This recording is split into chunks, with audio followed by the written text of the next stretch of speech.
In 1948, George Gamow came up with another idea concerning the Big Bang.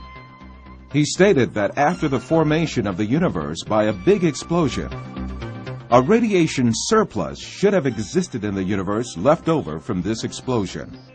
Moreover, this radiation ought to be uniformly diffused across the universe.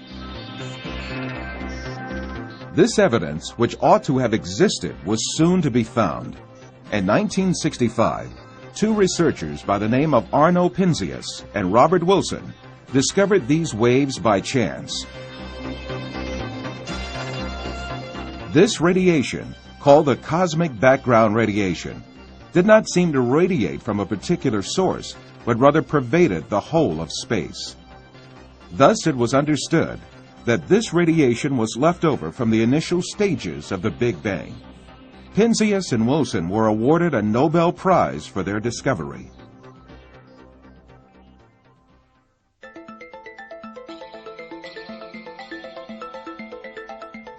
In 1989, NASA sent the Cosmic Background Explorer, COBE satellite, into space to do research on cosmic background radiation. It took only 8 minutes for COBE to verify Penzias and Wilson's calculations. The COBE had found the remains of the big explosion that had taken place at the outset of the universe. Defined as the greatest astronomical discovery of all times, this finding explicitly proved the Big Bang theory.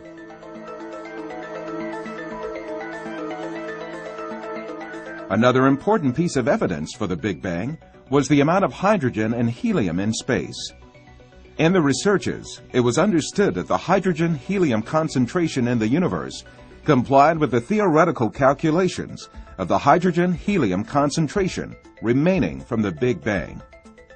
If the universe had no beginning, and if it had existed since eternity, its hydrogen constituent should have already been completely consumed and converted to helium.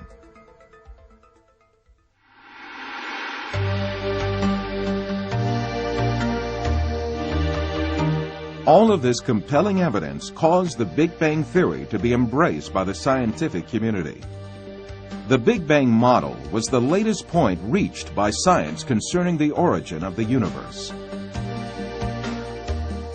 Defending the steady-state theory alongside Fred Hoyle for years, Dennis Sciama described the final position they had reached after all the evidence for the Big Bang theory was revealed. Sciama stated that he had defended the steady-state theory, not because he deemed it valid, but because he wished that it were valid. Sciama goes on to say that as evidence began to pile up, he had to admit that the game was over and that the steady-state theory had to be dismissed. Professor George Abel from the University of California also accepts the ultimate victory of the Big Bang and states that currently available evidence shows that the universe originated billions of years ago with the Big Bang. He concedes that he has no choice but to accept the Big Bang theory. With the Big Bang's victory, the myth of eternal matter that constituted the basis of the materialist philosophy is thrown into the trash heap of history. What then was before the Big Bang? And what was the power that brought the universe into being with this big explosion when it was non-existent?